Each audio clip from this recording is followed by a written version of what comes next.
તો રાજપીપળા નગરપાલિકામાં ફોર્મ પરત ખેંચવાની પ્રક્રિયા પૂર્ણ થઈ છે। 26 બેઠકો માટે 81 ઉમેદવારો ચૂંટણી મેદાનમાં, 3 અપક્ષ ઉમેદવારોએ ફોર્મ પરત ખેંચ્યા છે। વોર્ડ નંબર 2 માંથી 2 ઉમેદવારોએ ફોર્મ પરત ખેંચ્યા છે। વોર્ડ નંબર 3 માંથી 1 ઉમેદવારે ફોર્મ પરત ખેંચી લીધું છે। વોર્ડ નંબર 2 ની વાત કરીએ અને 6 ની વાત કરીએ તો તેમાં ભાજપના ઉમેદવારો બિનહરીફ થયા છે।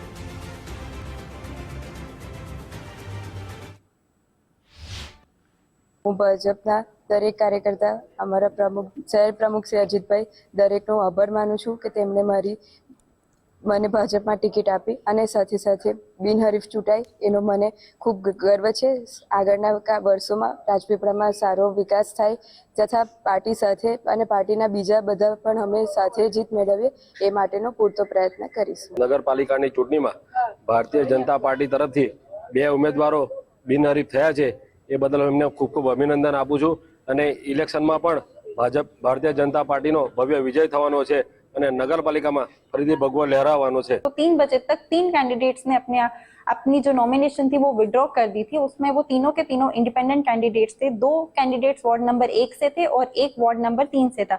इसके बाद जो टोटल नंबर ऑफ कैंडिडेट्स हैं जो इस इलेक्शन को फाइट करेंगे वो राजपीपला नगर पालिका जनरल इलेक्शंस वो 81 हो चुके हैं। सेकेंड स्टेज जो आज हमने कंप्लीट की वो था symbol allocation for independent candidates. उसमें से सातों के सातों वार्ड्स में मोटा भाग में जो लोगों का जो फर्स्ट प्रेफरेंस था वही सिंबल उनको अलॉट किया गया है, एक्सेप्ट वार्ड नंबर 1 जहां पर 3 लोगों ने फर्स्ट प्रेफरेंस में एक ही सिंबल को दिया था।